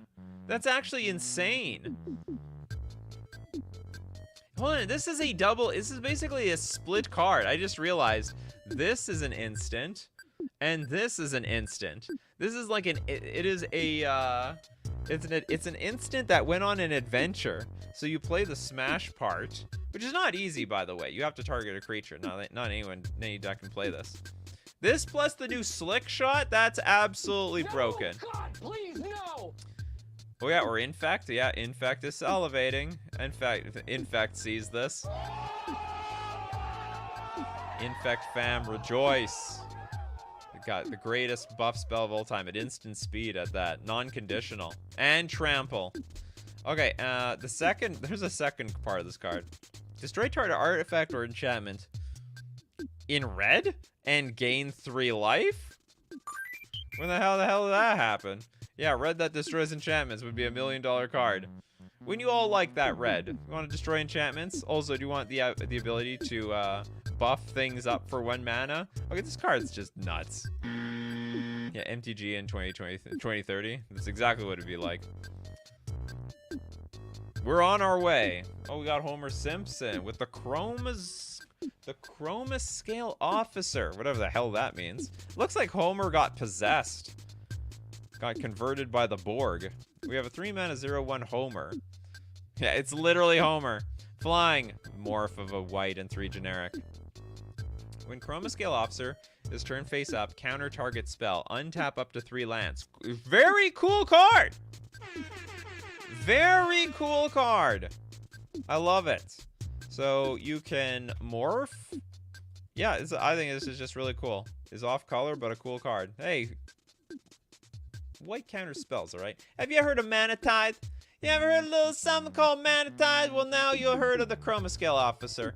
This is the officer that issued that tithe in the first place. Literally is a legal card. Cool. It does Zyber, doesn't it? This can snipe a split-second spell? It can! It can, actually. Oh, that's a really, really good point. Pyro Tempest Wing. Yeah. You split second? No, wait. I do have a response to this. You didn't think I did, but if you didn't pay attention, I have a morph creature in play, and it's the Chroma Scale Officer. Yeah, Homer got completed. You guys cracked me up. Sushi Elemental. Keep going until the fleshes have been reached. Well, I'm definitely not going to do that. Has anyone noticed, does the Fleshers ever get reached anymore? I don't see any lands or even anything exiling the graveyard anymore. Okay, we got the Mammal Rise Force. It's a red and X. And I guess if you pay X at that, you get that much power. It's a Dwarf Soldier. When Mammal Rise Force enters the battlefield, destroy each creature and each player. Well, it's not going to be around for very long. Then target opponent loses 2 life. So basically, 1 red. It's basically a 1 red sweeper. It can't put the triggered ability onto the stack. When Memorial Force enters the battlefield, destroy. I don't get it. It can destroy each player. Hold on, destroy each creature and oh god, each player. It's a draw. The game, we all go down together. Yeah, each player. God damn it. Then target opponent. Well, the opponent's not even gonna have any life to lose because we all died. It was that one day the Mammal Rise, the Force awakened and took us all out. And on that day, we reshuffled up and played another game. Seems like player destruction is real on AI cards. Oh, absolutely. Yeah, the dead opponent. Dead us, too. Yeah, the 2 down. Yeah, insult to injury. It's like, we call that win more. We call that win more. It's also a little bit unnecessary at this point. Yeah, if I can't win, no one can. In my opinion, Door to Nothingness should read destroy target player. I think that's probably originally how it was supposed to read. Destroy you. Protection doesn't protect you from destroy. You have to give yourself indestructible. You got to become form of the card or creature, give yourself indestructible, and then I guess you play your Mammal Rise Force. Okie dokie. Next up, we got Letter Oil from Blast Officer. Thank you so much. Slay taps 2 swamps, looking at you, Pook. Yeah. Look at Pook. Okay, blue Letter Oil. Instant. Return Letter Oil to its owner's hand. The ring tempts you. Interesting. Very, very, very interesting. How can we use this? Is this like a storm card? It's like pay a blue, get it back. I don't even remember what the ring does, to be honest. So I can't speak for like how good or bad this card is. Like many, the Massacre Gate 2 should fall. Glory. Murden Beast. I feel like that's the second time this person has been quoted. That's correct, Snakes for Life. You return the spell back to your hand before it resolves. I think as it resolves. Like, as it's resolving, you put it back into your hand. So basically, you can go like Letter Oil, Letter Oil, Letter Oil, Letter Oil on the same turn. And the ring keeps tempting you. Does it even resolve? Yeah, it resolves. But instead of going to the graveyard, it'll go back to your hand. Greenpaw's like, I'm tempted to say this is garbage. Hey, yeah, it looks bad, but maybe it's broken. I don't know enough about the ring tempting me to know if this is good or not. It doesn't draw a card. Ooh, do you know what? Combo this with like that artifact earlier that draws you a card every single time you play an instant, and then we are like, we are in business here. Now this is like just 1 blue, draw a card. Okay, Dark Star says, Stage 3, when the ring bearer becomes blocked, destroy the creature at end of combat. Oh. Dark Star trying to give us the rules here. Stage 2, when the ring bearer attacks, draw a card and discard a card. Stage 1, your ring bearer can't be blocked by a creature with greater power. I don't think any of these things are broken. I'm inclined to think this is fine. I'm very curious to know what they would do when they print this card. Got Toxic Strike, brought to us from Captain Rumia. Look at it and listen to it. Thanks, Captain Rumia. Okay, green, 3 generic for an aura. Enchant creature. Enchant creature gets +1/+1 for each instant and sorcery card at random. Random? What do they mean by random here? Each creature gets +1/+1 for each instant and sorcery card at random. Okay, we do get at random. We all agree on that part. This is an aura. Enchanted creature gets +1/+1 for each instant or sorcery card at random. Am I like flipping a coin to see if it's going to apply +1/+1 for each instant and sorcery card in my graveyard? Each that has ever existed? For each instant or sorcery card, just in jail. I have no idea. Like, I have no clue what this is trying to say. Yeah, instant aura. Oh yeah, it's an instant aura. It's an aura that can be played at instant speed. They might as well make it like this. Actually, this templating makes a lot of sense to me. Those auras that are like you can play this at flash speed or whatever. No, 2 thumbs down. No good. But I like this one a lot better. It's like it clearly clearly means what it means. You add up the +1/+1 in a random order. I don't know. Sorry, Toxic Strike. You struck out. The Sky Shroud Restoration. This brought to us by Winter Fox for 5 more AI-generated cards. Thanks so much. Thank you so much, Winter Fox. We'll be waiting the custom card stream next week. Oh, you will. I agree. Okay. So green 3 generic. Chapter 1 and 2. Sky Shroud Restoration deals 3 damage to any target. Alright, so far so good. Chapter 3, search your library for up to 3 permanent cards, reveal them, put them into your hand, then shuffle. Also very interesting. This is good value. This is probably broken in one-on-one Magic, to be honest. Probably for Commander this is fine. The 3 damage is irrelevant, but in like... In 60 card Magic, 3 damage kills a lot of stuff. So to do that twice and then be able to like basically exchange this for, it basically becomes like super Ancestral Recall, right? Yes. Bandit Keith is like, this is Modern Horizons printable. Bandit Keith! The king of dual mod. Wow, I just realized that this is like a reference to Yu-Gi-Oh! Because I watched the first season of Yu-Gi-Oh! And you're called the king of duel monsters. You've been on this show for years. But I just watched the Yu-Gi-Oh! Series not long ago. Makes me wonder how many... who else is referencing Yu-Gi-Oh! Is this a Yu-Gi-Oh! Reference, Toads? Is this a Yu-Gi-Oh! Reference, Crowcore Games? You never know. Bandit Keith, the OG. That's right. The OG cheater, too. Big time cheater. He had cards up his sleeve and everything. Didn't need a Millennium Eye to see that he was cheating. Anyway, this card is busted, I think. This is a little bit busted card. Alright, next up. Okay, that was 1 of 5. We got the Laser Phoenix. It's a 2 mana 9/9.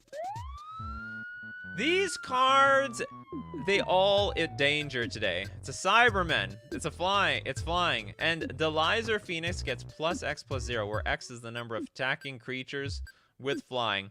So on top of the 9/9, it's a flyer 2, and it's also going to get buffed up for an additional +1/+1 to send you back to the Shadow Realm. Yeah, flying no less. Basically, it's a 10/9 flying creature. That's insane. Okay, we got the Mestinity Blade. It's a land. If a basic land you control is tapped for mana, its controller adds 1 mana of any type that land produced, you gain 2 life. Interesting. If a basic land you control is tapped for mana, its controller, which is you, because you control the basic land in the first place, you can add 1 mana of any type that land could produce. That's interesting. Is this broken? So yeah, it is a life gain engine if you can tap and untap the land over and over again. It's a doubling land. Yeah, it's a land that doubles your mana. Just trying to figure. You have to take a turn off to play this thing, but like it's sort of free, right? Turn 1, you play a basic land, play a spell. Turn 2, play Mestinity Blade, and then you have 2 mana available. Turn 3, you play another land. It doesn't have to be basic lands though. Gym in the gyms. Good grief, it's broken. Double your mana. Not only from basic lands. If you have non-basic mana, you don't get nothing. Only the Mestinity Blade. But finally, This is for all the people who didn't buy into dual lands. They're like, oh, my time has come. For everyone that has to play with, what's it called? Those evolving wilds cards. A card for them. It can't tap itself for mana as well, so it only gets better. Not yet. Can't tap itself for mana yet. Snakes for Life says print this. Well, I'm sorry. This is clearly busted. It scales so easily. Like by turn 4, like turn 3, you have 4 mana. Turn 4, you have 6 mana, and so on. It's just insane. Almost nothing's getting printed by Wizards of the Coast today. So that was, I think, the 3rd card. Militant Vortex, 5 mana, 3/3 elemental. Devoid, pay 4, tap. Copy target creature spell you control. You may choose new targets for the copy. Now, you can copy creature spells. They usually come into play as a token, but I don't understand why. Like, you're not going to choose new targets for your copy. We got Hollow is like fair. Fred is like weak. Pay 4. I think you would want to copy your creature spells. There's nothing wrong with that. In fact, this can be your commander. Very doable. I also think it's very doable. Kirk thinks it's Cyber. Some people want to double their creatures out there. You're never allowed to play with 2 creatures in the same deck. This is your chance. This is your ticket to double them creatures around there. Does this affect bestow auras? Look, I'm not a judge around here, Kano. I can't answer those questions. You give all those that give opponent Trouble. Maybe a color pie break, but fair. Green is all about making the creatures. Maybe not always about copying them, though. Alright, we're gonna say this passes. As far as not a lot of stuff passes. That's one of the closer ones. Salt Seeker. Is he drinking the salt? Put it down. Oh, God. This is basically death via sodium. This is a white, red, blue, 1 generic, 2/2 elf, monk, cleric. Loves their salt. When Salt Seeker enters the battlefield, exile another target non-land permanent. Its controller creates a 1/1 white soldier creature token. At the beginning of each player's end step, if that player has no cards in hand, that player draws 3 cards, then discards their hand, then draws 7 cards. It's basically mill 3, but you still get the draw triggers. Now this will combo with Shieldred. Basically, you make someone draw 10 cards, but you have to make sure that they need to be empty-handed, though. And at the beginning of each player's end step. Here, this is something for 1 with nothing. So you play your Salt Seeker, you play with your 1 with nothing, and then you refill your hand. It does apply to all players, so everyone's going to be in a race to empty their hand as quickly as possible. This is a really insane card. It's just complete bonkers. Everyone will use this before you. Not necessarily. At the beginning of each player's end step, this can happen to you first, easily. You just make sure that you have the mana up. You just make sure you're empty-handed by the time you resolve your Salt Seeker. Salt Seeker.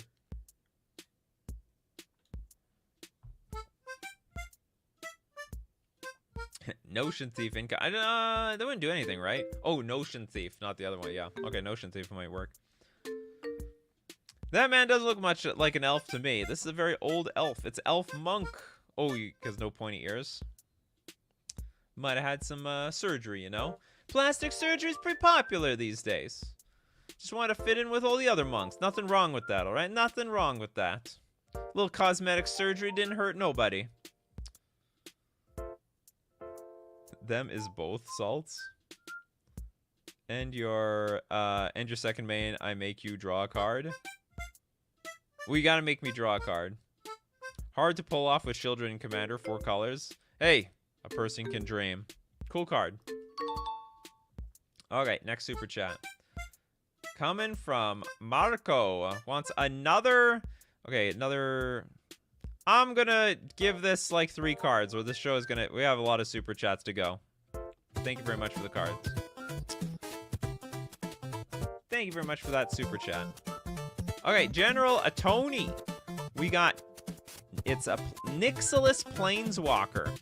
+1. Copy it to its owner's hand Okay, hold on. I already know where this is going. Copy it to its owner's hand, and you choose one of them. Find not. You can't.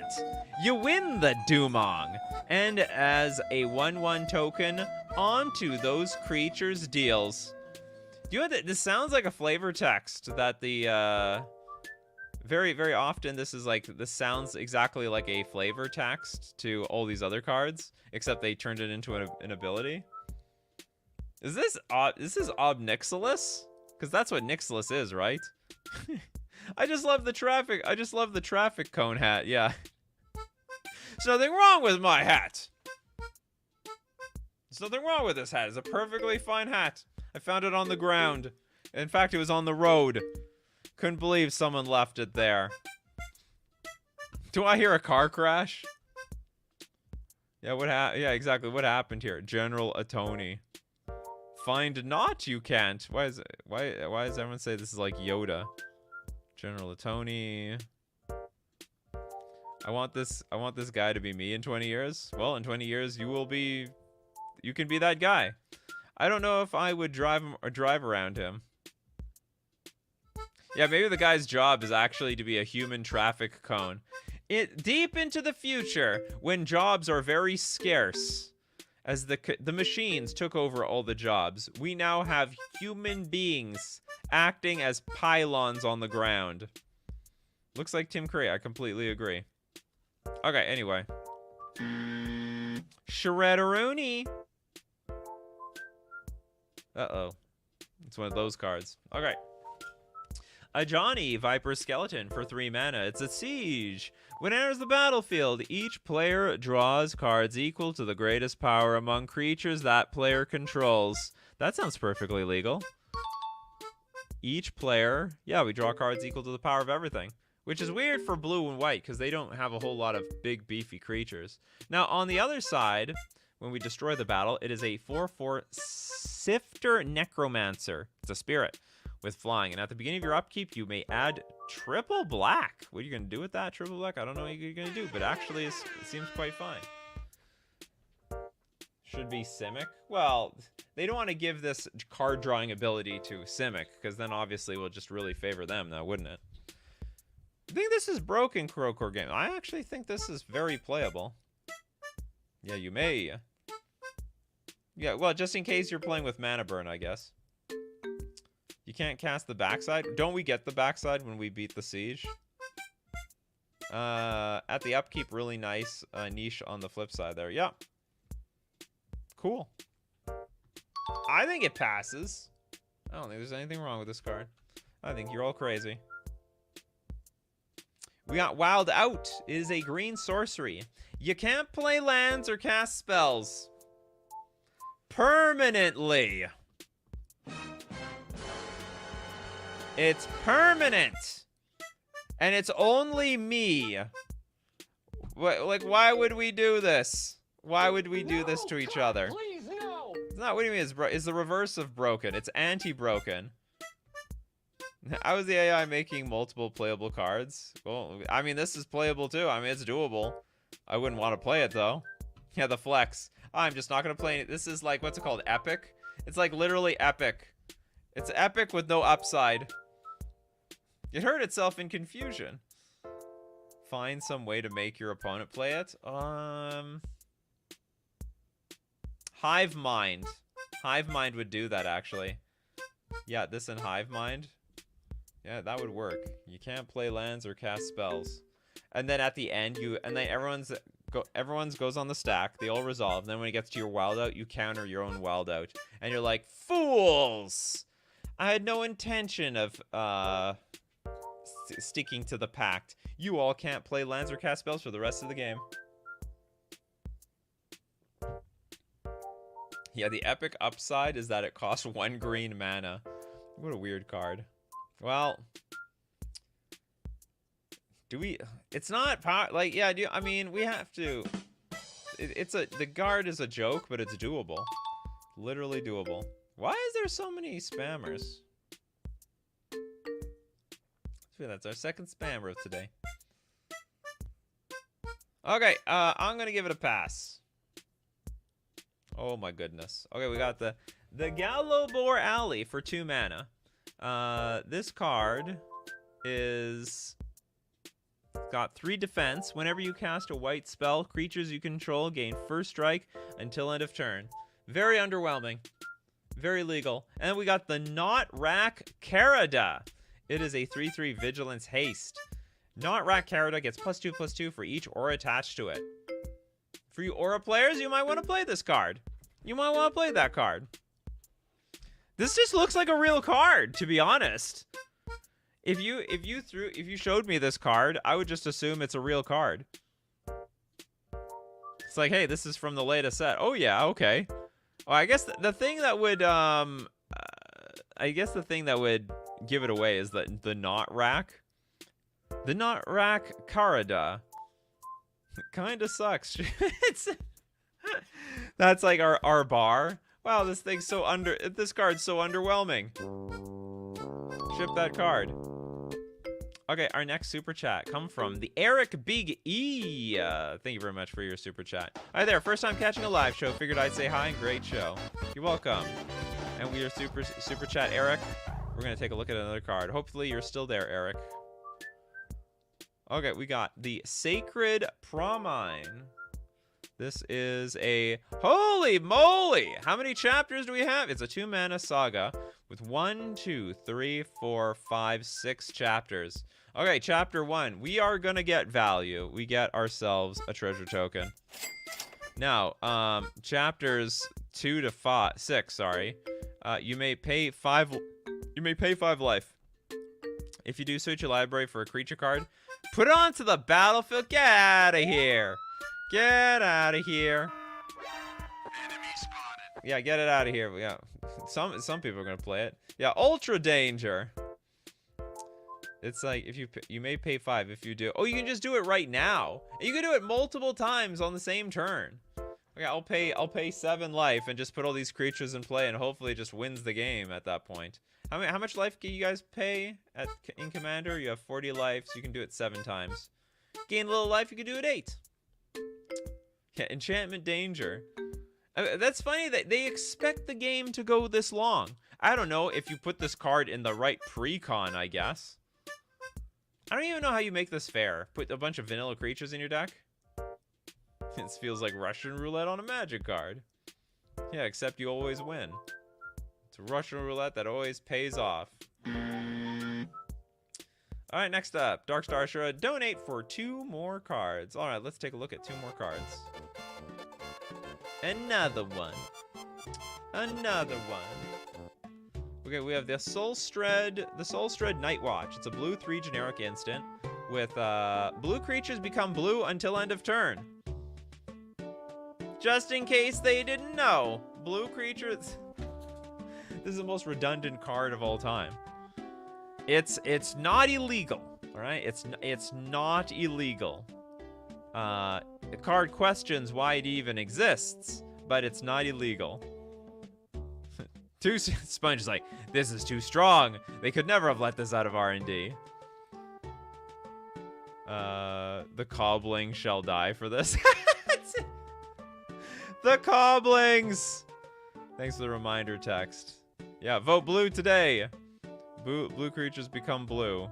They weren't blue enough.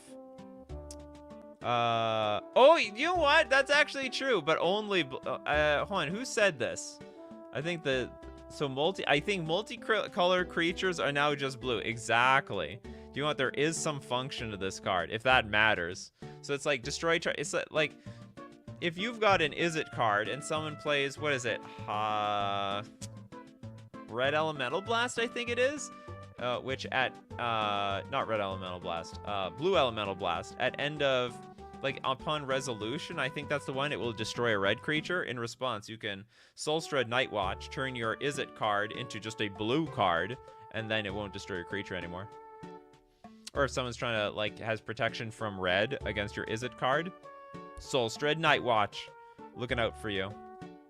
Yeah, blue creatures become blue creatures until end of turn. At end of turn, this effect ends, and then they become, well, they become multicolored creatures again. We found some utility. Some very good utility out of this.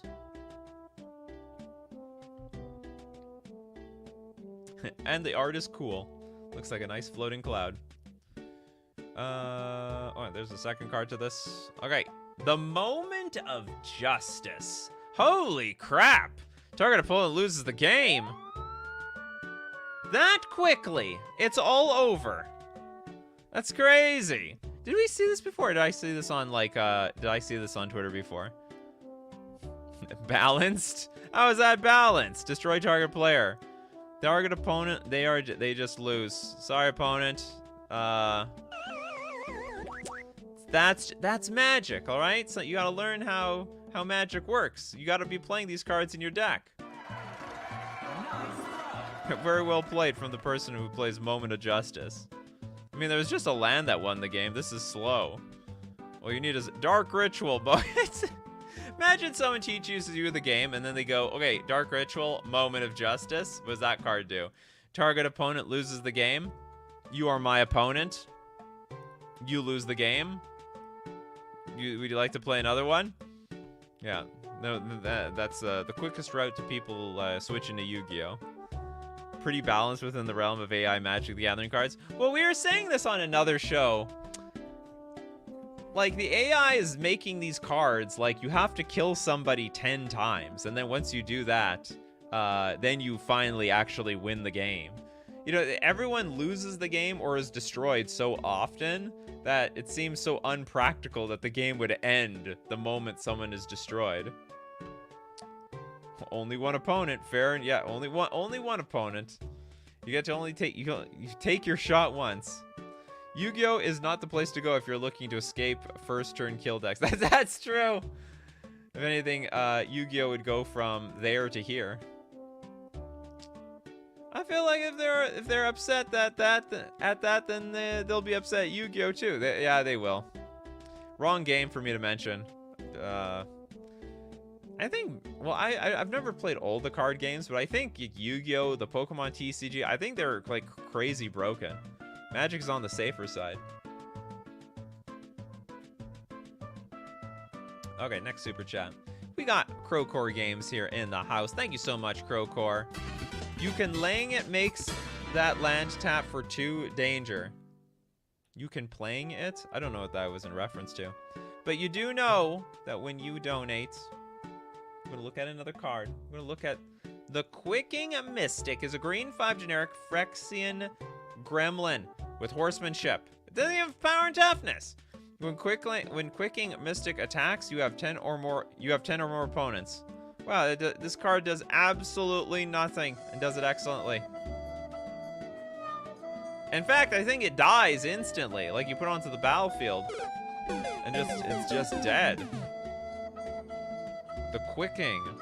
It quickly did nothing, and it did it very fast. Yeah, I like this. Not doable. Chaos ensued. We laughed. The Koblings died. And that's that.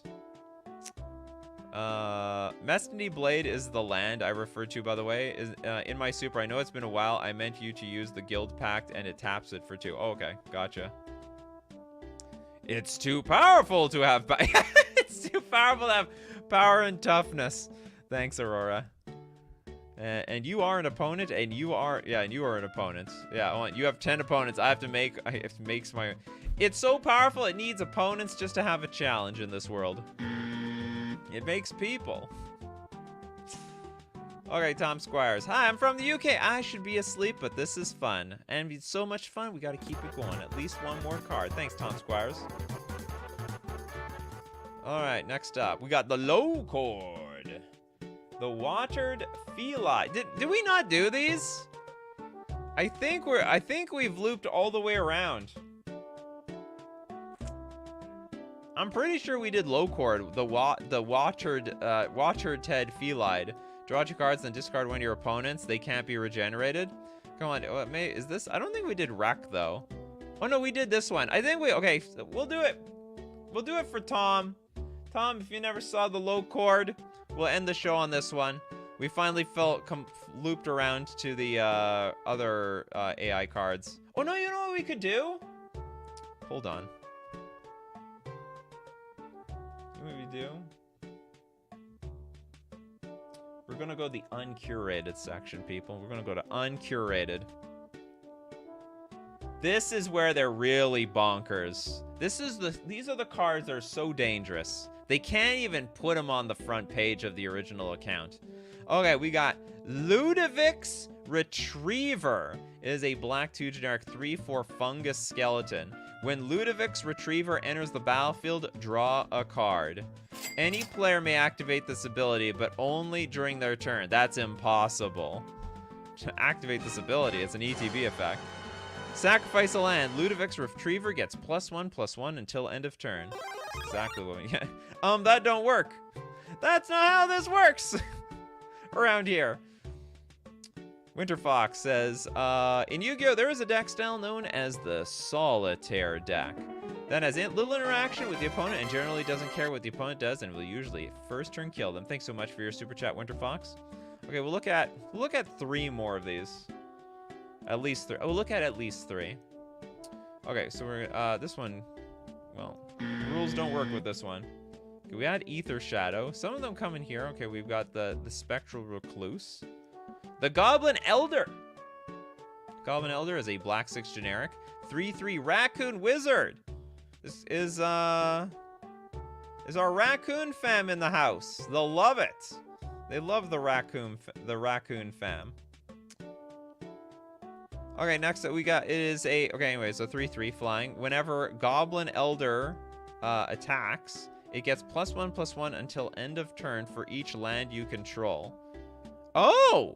So basically, you're gonna go in for a big attack here. You got at least 7 lands on the battlefield. Well, I wouldn't say you definitely have 7 lands. You probably have like 4, 5, or 6. And as you get more lands on the battlefield, this Goblin Elder, which is not really a goblin, it's actually a raccoon.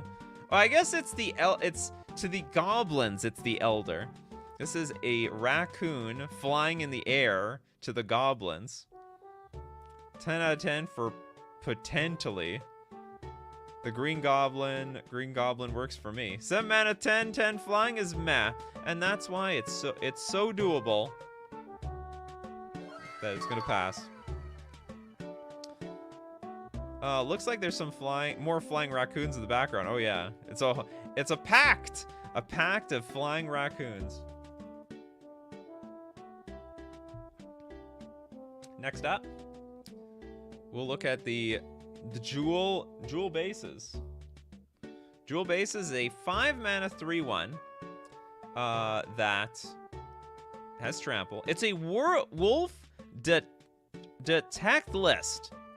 It better investigate. That's all I'm gonna say. Trample. The Jewel Bases doesn't untap during your upkeep. Damn, that sucks. What a terrible card. Yeah, one-time attacker. We're not even attacking for very much, basically. We do a little bit of punch and we go straight into retirement. I'm sorry. I don't know what overcame me. Good sir, I must apologize. It was quite out of character for me to get into a brawl as we did. I am never going to fight you again. Looks like a Disney character. Could be. Coming out of Disney and Pixar, we've got the Jewel Bases. Doesn't untap during upkeep, like everything else. Oh, you know what? You're right. Actually, we still have our untap step. Yeah, untaps at untap. Oh, you know what? I'm right. You know what? Maybe this does this danger all of a sudden? We can attack again and again with the Jewel Bases. Yeah, it doesn't untap during your upkeep, just like everything else. All right, it's doable. It's sizzle, people, sizzle it up. All right, we got Vodalim Man. It's a 2 mana 2/4 Crocodile Smade. Trample, Life Lurk, and it's a life lurker. Like all you people not commenting, not in chat, never make a comment. You got Life Lurk. Lifetime lurkers out there. When Vodalim Man enters the battlefield, looky creatures. That's it. It's like when Vodalim Man enters the battlefield, blank. No, yeah. I guess it wants attention too. Yeah, you have to look at it as well. Now this is some unlisted danger. I don't even think this does anything. It's got a lot of abilities that does nothing. It's got trample. It's a snow creature for one reason or another. Steve Cooper, did you see the goblins? Did you see the goblin thing? The goblin elder. It was there. Didn't see you in chat getting excited about it though. I didn't know if you were there to see it. Yeah, oh looky, there's creatures, exactly.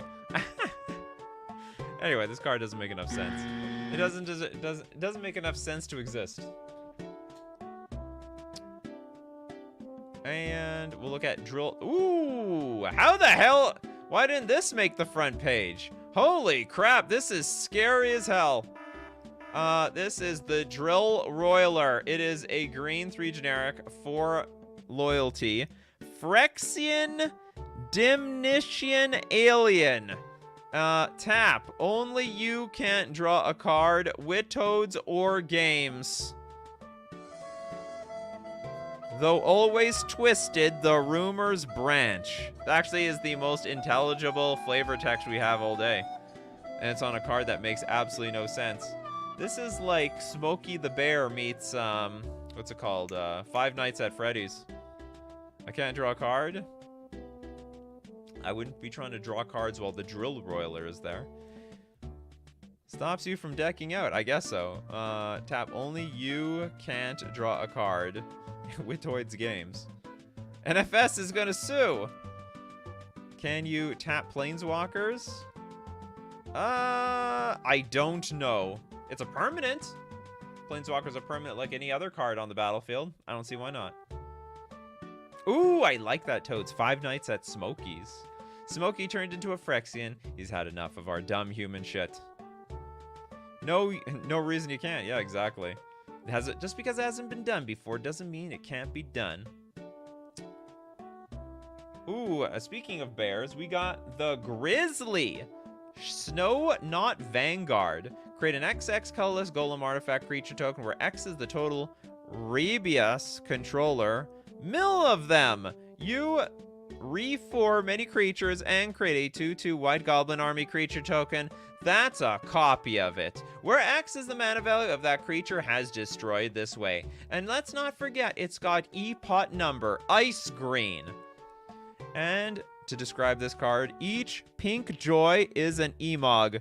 Was insectly odd fires your modification. Chaos ensues, but cute, exactly. Perfectly worded. That'll never make it. All right, everyone. Thanks very much for joining me today. If you want to be part of this show, you got to be here 3 p.m. Central Standard Time. Also, make sure you're there to see these awesome AI-generated Magic the Gathering cards. Thanks, everyone who supports the show. If you're a patron on Patreon, a member on YouTube, or you super chat to be part of the show, or super chat so the other people be part of the show. And thanks so much for being here today, my coffee crew. People like Crowcore, we got tons of people. Feedy Fox, Makeshift, Tracer, Toads, Plasma Banana, Old Boy Mordrek, Steve Cooper, Winter Fox, Kirk, Tom Squires, Mr. Deadhead, Dinglebag, Erland. We got Belfer, Ginka, Kano, Blast Offer. Who else do we have? We got Slack around here because you guys are the coffee crew. So as usual, my crew, keep brewing up them coffees. And we'll keep brewing up the magic. Take care of yourselves, and I will see you at the next cup.